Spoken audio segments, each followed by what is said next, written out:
저희 집은 에어컨을 엊그저께 놨습니다. 아이고 얼마나 시원한지요. 무더운 여름에도 우리 믿음 잃지 말고 소망 잃지 말고 잘 우리 주님 오심을 준비하는 우리 저와 모든 성도님들 되기를 간절히 바랍니다.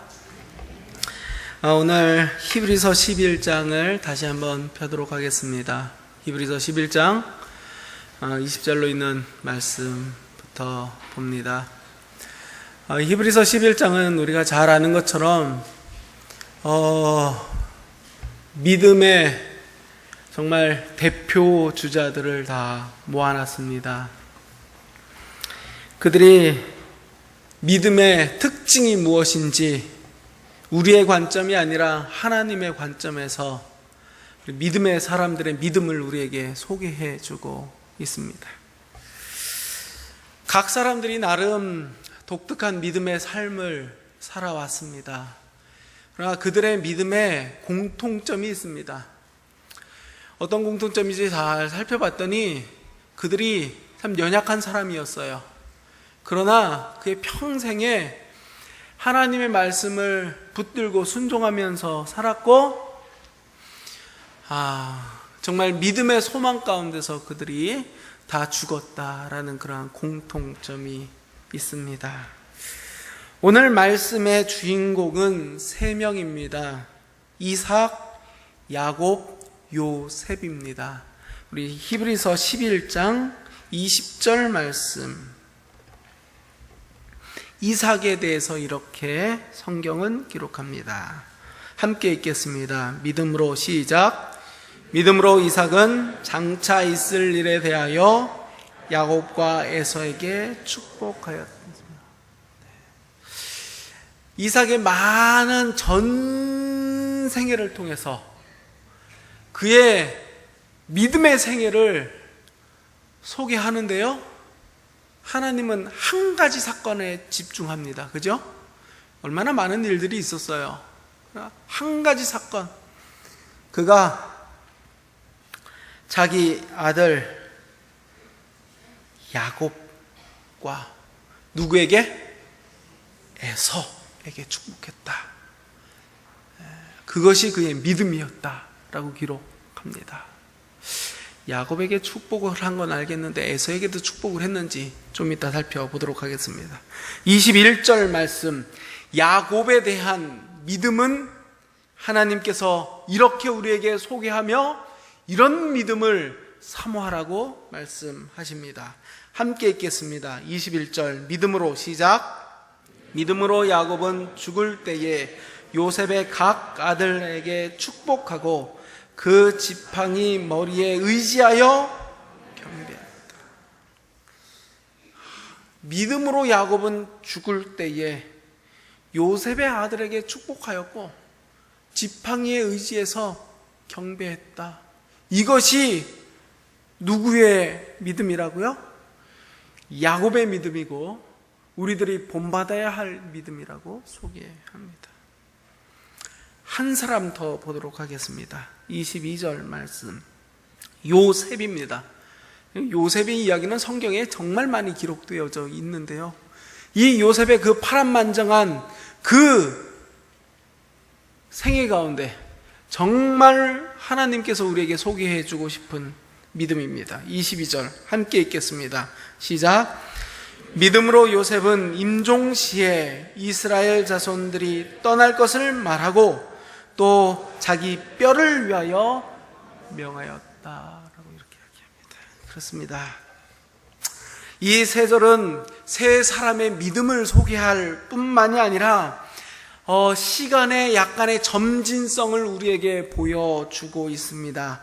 이삭이 노년에 있었던 이야기를 기록하고 있고요, 야곱이 죽을 때에 하였던 일들을 우리에게 기록하고 있고요, 또 요셉은 죽은 후에 어떻게 해야 한다는 유언의 내용을 기록하고 있습니다.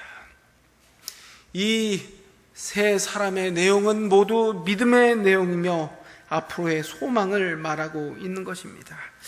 오늘 저녁 이 이삭, 야곱, 요셉의 믿음을 한번 잘 살피셔서 오늘 살아가는 저와 여러분의 믿음의 모본으로 삼게 되기를 간절히 바랍니다. 어떠한 믿음인가? 첫 번째, 하나님의 뜻을 받아들이는 믿음입니다. 따라하시겠습니다. 믿음은 하나님의 뜻을 받아들이는 것입니다. 본문은 굉장히 간결하게 이삭의 믿음에 대해서 소개하고 있습니다. 그가 야곱과 에서에게 축복하였다라는 것입니다.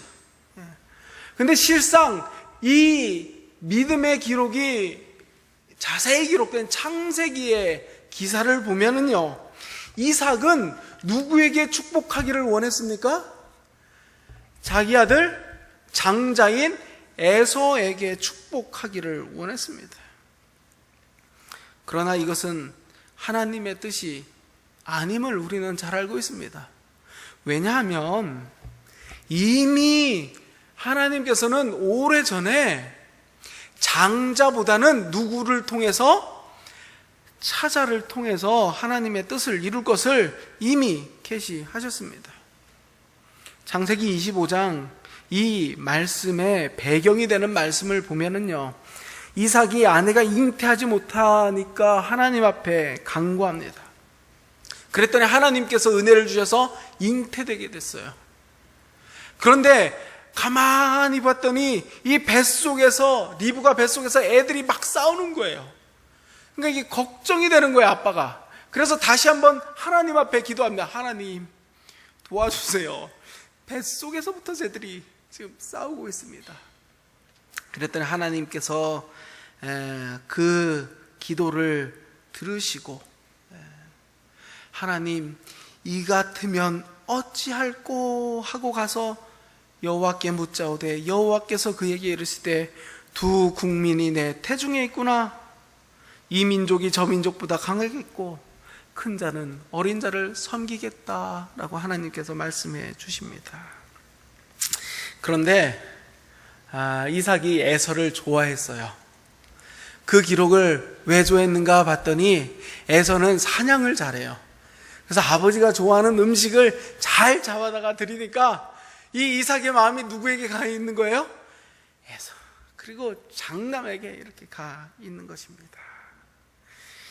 그러니까 야곱이 가만히 또 안 있어요. 어머니랑 딱 짜가지고 양의 털을 막 이렇게 껴입고 형처럼 위장하고 형의 목소리를 내면서 아버지의 축복을 받아냅니다. 나중에 이삭은 그가 축복한 사람이 자기가 축복하기로 정했던 에서가 아니라 야곱임을 알고 충격을 받습니다. 이 충격에 대해서 부조와 선지자에는 이렇게 기록합니다.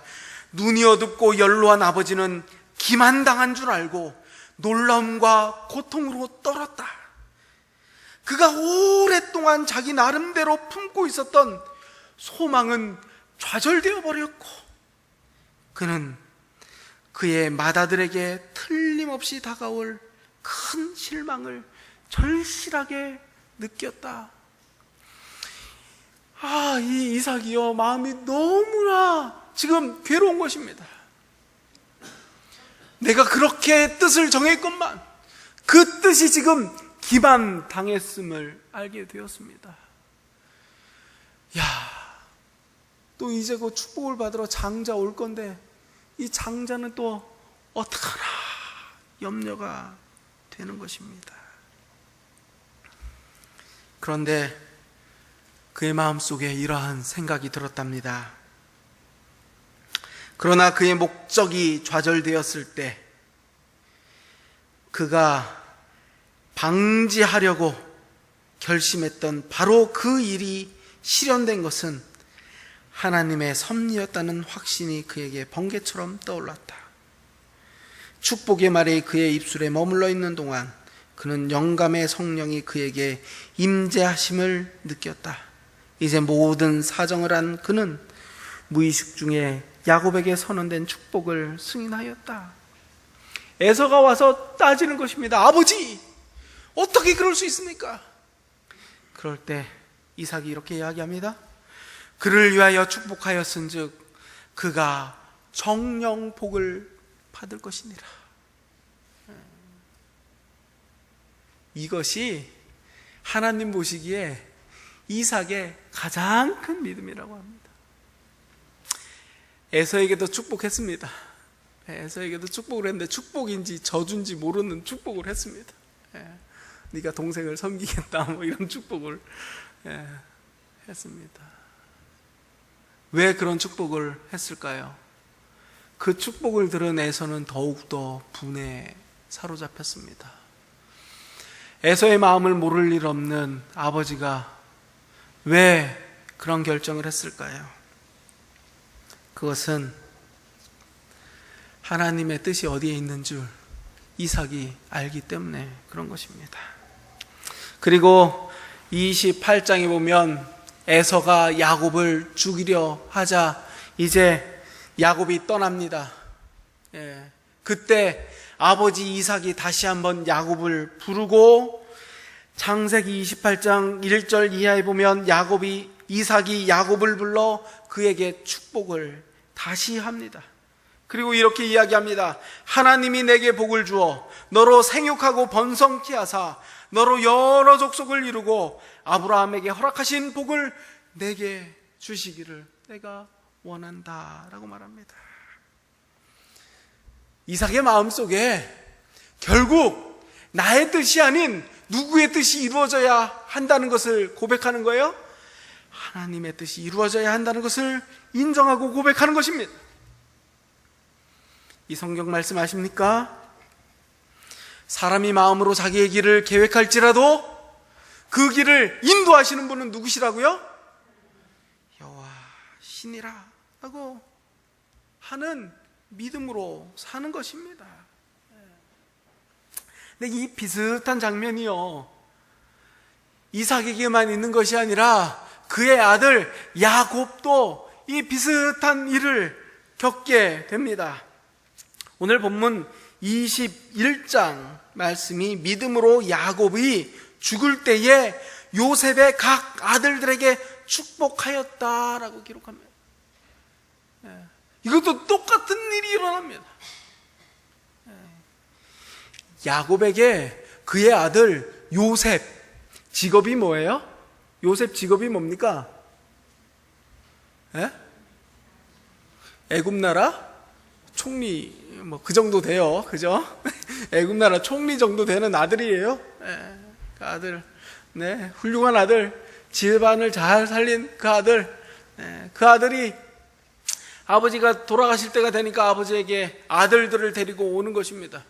그리고 이 아들들이 애굽인으로 애굽에서 번성하면서 살지 말고 이스라엘 자손으로 이스라엘 민족과 함께 살기를 원하는 마음으로 그 두 아들을 자기 아버지 야곱에게 데려옵니다.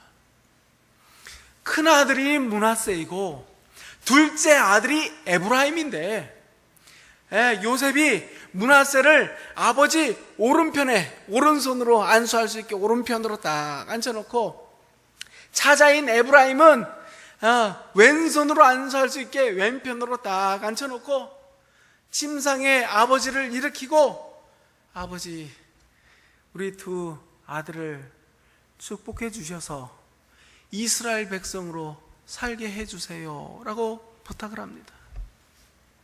그런데 이 야곱이 그냥 이렇게 안수하고 축복하면 되는데 손을 어떻게 해요? 손을 이렇게 하고 하는 것입니다. 이 오른손이 장자에게 가면 야곱의 마음이 참 좋겠는데 이 오른손이 어디로 가 있어요? 에브라임의 머리에 가 있는 겁니다. 성경에 보면 요셉이 싫어했어요. 싫어해서 아버지 손이 잘못 올렸습니다. 장자가 이쪽입니다 라고 이렇게 다시 얘기합니다. 장자가 이쪽입니다 아버지. 손을 바꾸셔야 됩니다. 뭐 착각하신 모양인데요. 므낫세 여기 있습니다 라고 이렇게 이야기합니다. 그때 야곱이 뭐라고 이야기합니까? 나도 안다 내 아들아, 나도 안다 라고 이렇게 이야기합니다. 이거 내 실수가 아니다 라는 것입니다. 실수가 아닌 하나님의 뜻대로 축복하고 있는 것이다 라는 것입니다. 웬만하면 그 아들 소원 좀 들어줬으면 되잖아요. 그죠? 웬만하면 들어줬을 건데. 야곱에게 그 무엇보다 소중한 것이 있었는데, 그것은 내 뜻도 아닌, 요셉의 뜻도 아닌 누구의 뜻이에요? 하나님의 뜻이었음을 고백하는 것입니다. 우리는 우리의 신앙생활에서요, 내 뜻과 하나님 뜻 사이에서 끊임없이 갈등을 경험합니다. 내 뜻대로 이렇게 살면 좋겠어요. 근데 하나님 뜻대로 살면 어렵겠어요. 그러면 우리는 그 사이에서 늘 갈등합니다. 그러나 우리가 믿음으로 산다라는 것은 무엇을 의미합니까? 믿음으로 사는 사람은 내 뜻이에요? 하나님의 뜻이에요?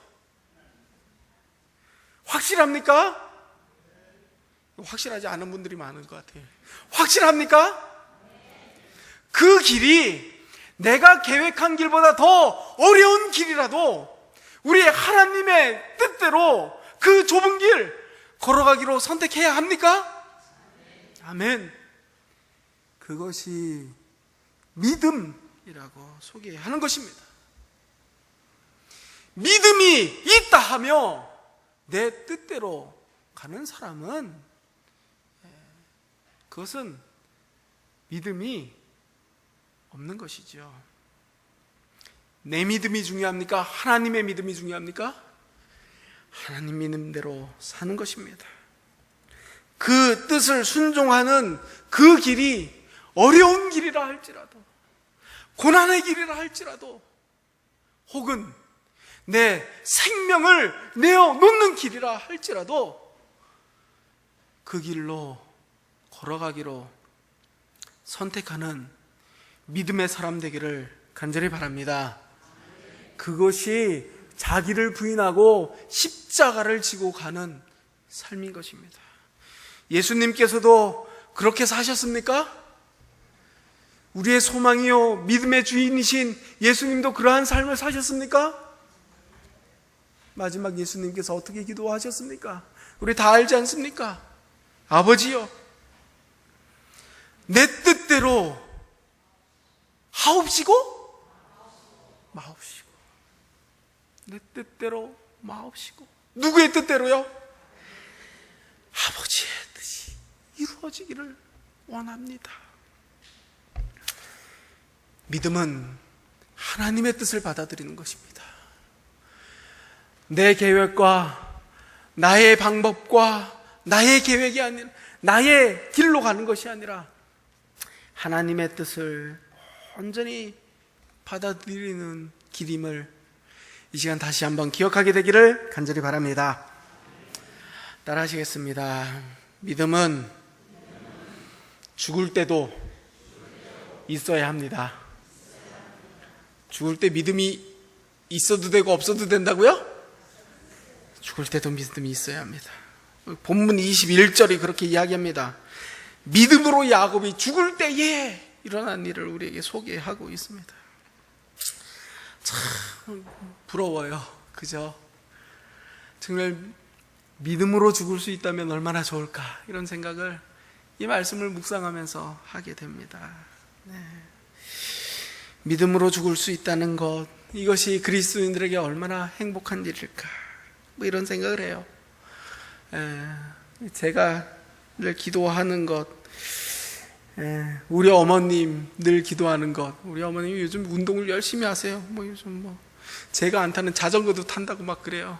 왜 그렇게 열심히 하십니까? 그랬더니 치매 좀 안 걸렸으면 좋겠다. 야, 운동하면 치매 안 걸린다고 어디서 들으셨나 봐요. 열심히 운동하시는 거예요. 저도 그래요. 좀 죽을 때 좀 내 정신이 좀 있을 때 좀 죽었으면 좋겠다, 이런 소망을 갖고 있습니다. 믿음을 고백하면서 좀 죽고 싶다, 이런 생각도 좀 하게 됩니다.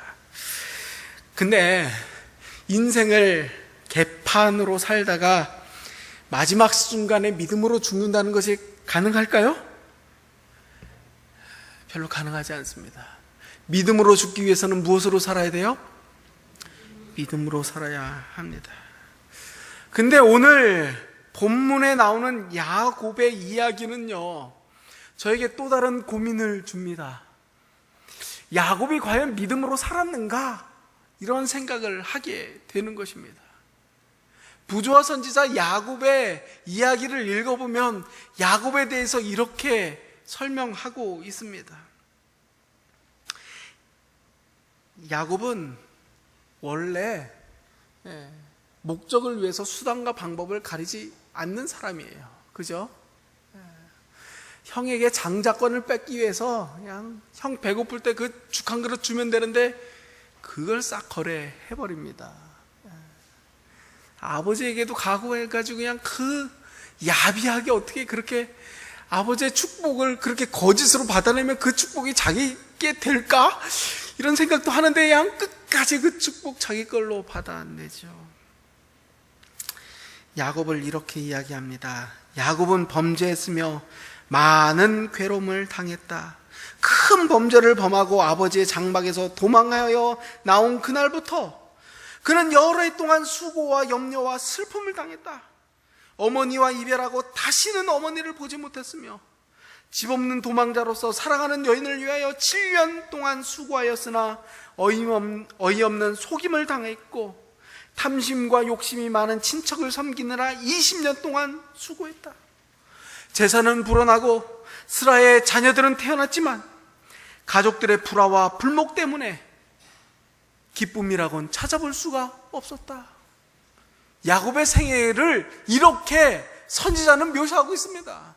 그는 큰 죄를 지어서 아버지 집에 떠나 나온 다음부터 부모님을 보지도 못했고 속임을 당하고 어려움을 겪었으며 결혼을 해서 많은 재산도 쌓고 자녀도 낳았지만 기쁨이라고는 찾아볼 수도 없었다. 그의 딸의 수치 아시죠? 그에 대한 오라비의 복수, 사랑하는 아내 라헬의 죽음, 루벤의 패륜적인 범죄, 유다의 죄, 그리고 요셉에게 행한 형제들의 잔인한 기만과 악행으로 인하여 그는 평생 고통 가운데 살았다. 그것이 얼마나 길고 어두운 악의 목록이었던가. 그런데 마지막에 이렇게 기록합니다. 징계는 고통스러운 것이었지만 의의 평강의 열매를 맺었다. 야곱이요, 평생 그렇게 살았는데요, 그 마지막에 이렇게 의의 평강한 열매를 맺었다. 부조와 선지자 237페이지에 기록되어 있습니다. 세상에 가만히 묵상해 봤습니다. 평생 그렇게 살고 평생 그러한 고난과 어려움과 슬픔 가운데 살았는데 그의 마지막이 어떻게 이렇게 믿음의 마지막이 되었을 수 있었을까? 근데 부조와 선지자에 보니까 그의 삶을 이렇게 기록한 이유가 있어요. 하나님께서는 믿음의 사람이라 하더라도 그가 범한 과오와 죄들은 하나도 빠지지 않고 다 자세하게 기록하여 놓았다라는 것입니다. 그의 선행들은 기록해 놓지 않았을지라도 무엇은 다 기록해 놨다고요? 그의 과오들은 다 기록해 놨다. 왜 그러냐? 첫 번째, 만일 그들이 과오를 저지르지 않는 사람으로 묘사되었다면 죄된 본성을 가진 우리는 우리 자신의 과오와 실패를 보고 절망에 빠졌을 것이다. 하나님께서 우리가 실망하고 좌절할까봐, 왜 내 인생은 이렇게 힘들까? 왜 나는 믿음으로 살아도 이렇게 평안하지 않을까? 우리 실망할까봐 하나님께서 야곱의 인생의 고통을 그렇게 다 기록해 놓으셨다. 그러니까 믿음으로 살아도 이러한 고난이 있을 수 있다는 하나님의 위로하심으로 기록해 놨습니다. 또 하나님의 목적은, 그들의 생애의 기록은 우리들에게 경고가 될 수 있다. 하나님께서는 결코 죄 있는 사람을 결백하다고 하시지 않는다는 것을 보여준다. 하나님께서 우리의 과오를 모두 다 알고 계신다라는 것을 또한 우리에게 가르쳐 준다라는 것입니다. 야곱이 언제부터 하나님의 사람으로 바뀌었는가? 그가 야복강에서 누구를 만나요? 하나님의 천사를 만납니다. 예수님을 만나서 씨름합니다. 그리고 황도뼈가 위골된 이후로 서서히 변화하게 됩니다. 그가 어떻게 변했는가? 그의 마지막 인생의 황혼에서 발견되는 여러 가지 변화의 증거들이 성경에 기록되어 있는 것을 보게 됩니다. 첫 번째 변화는요, 창세기 43장 1절 2절에 나옵니다. 어떠한 변화가 있냐 하면요, 애굽에서 아들들이 양식을 사옵니다. 그랬더니 그 양식도 조금 얻지 않아서 다 떨어져요. 그러니까 이 야곱이 아들들에게 다시 애굽에 가서 양식을 좀 사오라라고 부탁을 합니다. 그러면서 뭐라고 이야기하냐 하면은요, 전능하신 양식을 어떻게 부탁하냐면, 양식을 조금만 사오라라고 이야기합니다. 얼마만 사오라고요? 조금만 사오라. 이 야곱이 어떠한 사람이에요? 에? 지금 양식이 조금 필요합니까? 가능한 많이 필요합니까? 많이 필요해요. 앞으로 이 가뭄이 언제 끝날지도 몰라요. 그런데 가서 사올 때 얼마만큼만 사오라고요? 가능하냐? 사올 수 있는 대로 좀 사오라. 이렇게 말씀해야 되는데 야곱이 그렇게 말하는 거 아니에요. 어떻게 우리만 먹고 살겠냐? 우리가 다 사오면 다른 사람 굶을 수도 있으니 조금만 사와라. 이렇게 변해 갑니다. 또 하나는 43장 13절에 보니까 거기서 그 막내 아들 베냐민이 볼모로 잡혀오고, 베냐민 때문에 시몬도 같이 볼모로 잡혀왔다는 그러한 소식을 듣게 됩니다. 물론 요셉이 꾸민 일이죠. 그 일을 들은 이 야곱이, 아버지 어떻게 하면 좋아요? 라고 아들들이 묻자 이렇게 이야기합니다. 전능하신 하나님께서 그 사람 앞에서 너희에게 은혜를 베푸사 그 사람으로 너희 다른 형제와 베냐민을 돌려보내게 하시기를 원하노라. 내가 자식을 잃게 되면 잃으리라 라고 이야기합니다. 이 온갖 욕심과 야망에 사로잡혔던 이 야곱이요, 야곱답지 않게 고백합니다. 그리고 마지막에 임종시에도 힘이 없었지만 지팡이에 의지하여 하나님께 예배하였다라고 기록합니다. 47장 27절로 이 본문의 내용을 이렇게 보면은 이 야곱이 요셉에게 이렇게 당부를 합니다. 우리 자손은 이제 어디로 가야 된다고요? 애굽에 사는 것이 아니라 가나안으로 돌아가야 된다라고 이렇게 이야기합니다. 그리고 이 땅에서 사는 것이 아니라 가나안 땅을 기업으로 삼고 살아야 된다. 맹세해라 라고 이렇게 합니다. 요셉이 맹세합니다. 그러자 그가 하나님 앞에 감사함으로 예배합니다. 왜요?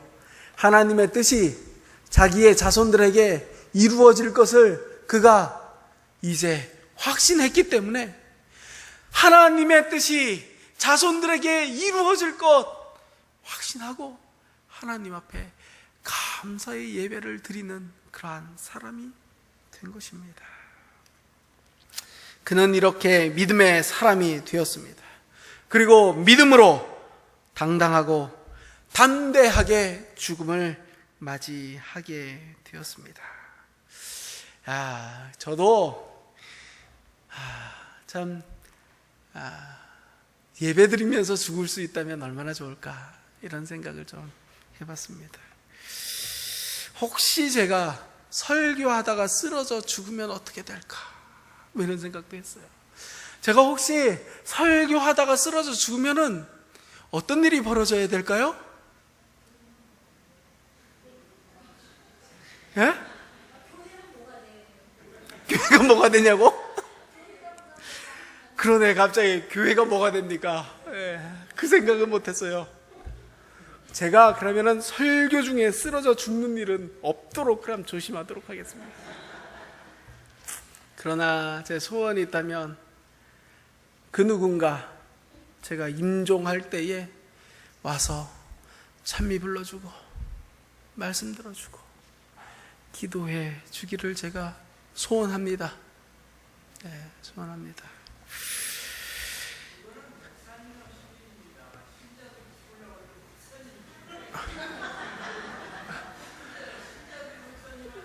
그렇죠. 가만히 보니까 제일이네. 네. 저도 그렇게 꼭 하도록 하겠습니다. 제가 지난주에 장례를 이렇게 치르면서 좀 아쉬움이 있었어요. 이일기 성도님을 제가 뵙고 집에 돌아오기도 전에 임종했다는 소식을 좀 들었어요. 근데 저는 그렇게 빨리 임종하실 줄 몰랐어요.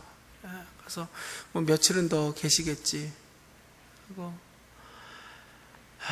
거기서야 예배를 제대로 드리고 왔어야 되는데 의식도 가물가물하시고 그래가지고 제가 찬미도 못 드리고 말씀도 못 보고 그냥 기도만 드리고 왔어요. 옆에 환자들도 많고 뭐 이래가지고 제가 기도만 드리고 왔는데 제가 다음부터는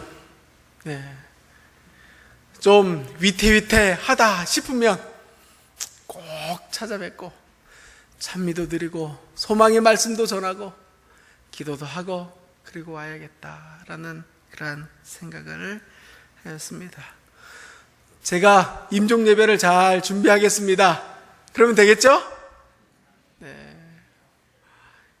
그래요. 왜냐하면 믿음으로 죽을 수 있다는 것, 믿음 있는 자들이 누리는 하나님의 축복입니다. 우리 믿음으로 죽기를 함께 소망하게 되기를 간절히 바랍니다. 죽음 후에는 모든 것이 끝난다고 생각합니다. 그런데 믿음의 사람들에게는요, 죽음 후에도 그의 믿음이 증거되기를 소망합니다. 본문에 보니까 믿음으로 요셉은 임종시에 이스라엘 자손들이 떠날 것을 말했다라고 기록합니다. 요셉이 믿음으로 이스라엘 자손들에게 말했습니다. 떠나라고요. 누구의 약속을 기억한 겁니까? 하나님께서 이러한 약속을 해주셨습니까? 오래전에 아브라함에게 해주셨습니다. 창세기 15장 13절로부터 보면 하나님이 아브라함에게 이렇게 말씀하십니다. 너는 정령이 알라. 내 자손이 이방에서 객이 되어 그들을 섬기겠고 그들이 400년 동안 내 자손을 괴롭게 하리니 그 섬기는 나라를 내가 징치할 것이며 그 후에는 내 자손이 큰 재물을 가지고 나오리라 라는 말씀을 요셉이 기억한 것입니다. 그리고 요셉이 이 말씀에 따르면 이제 우리 민족에게 고난의 때가 이를 것을 알고 있었습니다. 그리고 그 고난 후에 그들의 민족이 시온의 땅, 약속의 땅으로 돌아올 것을 알고 있었습니다. 요셉이 그래서 마지막 마칠 때 이러한 유언을 합니다. 창세기 50장에 나옵니다. 요셉이 그 형제에게 이르되 나는 죽으나 하나님이 너희를 권고하시고 너희를 이 땅에서 인도하여 내사 아브라함과 이삭과 야곱에게 맹세하신 땅에 이르게 하시리라. 요셉이 또 이스라엘 자손에게 맹세시켜 이르기를, 요셉도 자기 아버지 야곱처럼 그 자손들에게 맹세시킵니다. 뭐라고 하냐면 하나님이 정녕 너희를 권고하시리니 너희는 여기서 내 해골을 메고 올라가겠다 하라. 하나님이 반드시 너희에게 말씀하실 것이라고요. 이 땅을 떠나라고 분명히 말씀하실 것이라고요. 그때에 무엇 메고 가라고요? 내 해골을 메고 가라라고 이야기합니다. 요셉이 이렇게 말할 수 있는 근거는 하나님의 약속이 있기 때문이죠. 그래서 로마서는 믿음은 들음에서 나며 들음은 무엇으로요? 하나님의 말씀으로 말미암는 것이다. 믿음은 어디에서 난다고요? 들음에서 나고. 무엇을 들어야 된다고요? 하나님의 말씀을 들어야 되는 것입니다. 요셉이 죽을 때 이러한 유언을 하는 것은 그렇게 쉬운 일이 아니었습니다.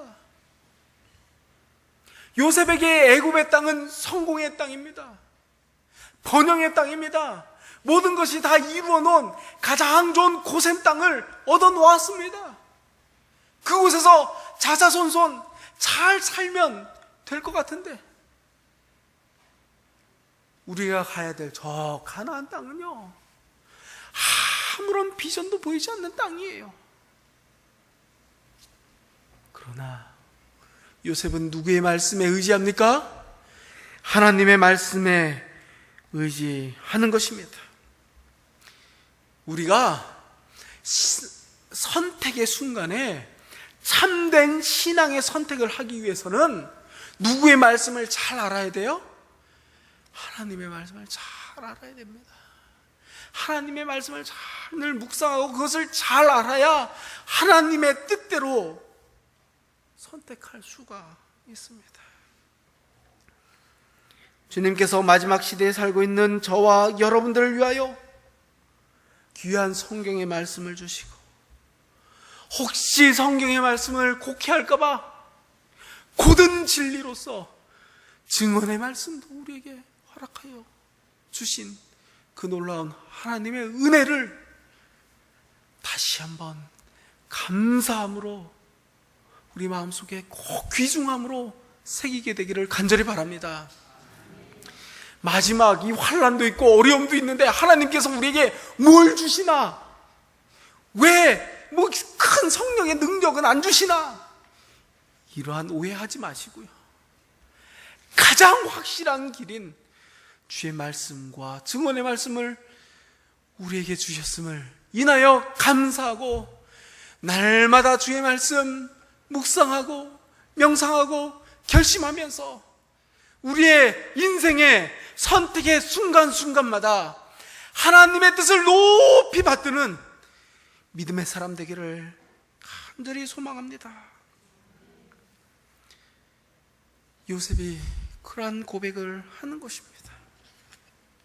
그러면서 그의 믿음은 거기에서 끝나지 않고요, 내가 죽고 나서 너희들이 이 땅을 떠날 때 내 해골을 데리고 가라 라고 명령합니다. 왜요? 내 소망은 애굽이 아니라 어디에 있음을? 하나님의 나라에 있음을 증거하는 것입니다. 요셉이 죽을 때 비로소 이러한 믿음의 삶을 증거한 것 아닙니다. 그는 살아있을 때도 계속 증거하는 삶을 살았죠. 그가 감옥에서 만난 장관들에게 꿈을 풀어주기를 요청받았을 때 그가 뭐라고 이야기합니까? 해석은 내게 있는 것이 아니라 누구에게 있다고요? 하나님께 있다고 이야기하지 않습니까? 바로에게도 동일한 증거를 하게 합니다. 하나님이 바로에게 평안한 대답을 하시겠습니다 라고 고백합니다. 오늘 우리는 믿음으로 살다가 믿음의 소망으로 죽은 우리의 믿음의 조상들의 모습을 살펴보았습니다. 세상에 믿음이 없다 말하는 이 시대에 우리 교문립교회는 믿음으로 살아야 합니까? 우리 교문립교회 믿음이 있어야 합니까? 있어야 합니다. 믿음으로 죽은 이삭, 야곱, 요셉처럼 우리 또한 믿음으로 잠들며 죽어서까지라도 주님의 재림을 증거하기를 여러분들 소망하십니까? 오늘도 우리 주님께서 우리의 이 믿음의 결심을 받으시고 주님의 자녀 삼아주시며 이 땅 살 동안에 믿음 지킬 수 있도록 힘주시고 은혜 주시기를 간절히 바라면서 오늘 말씀을 마치도록 하겠습니다.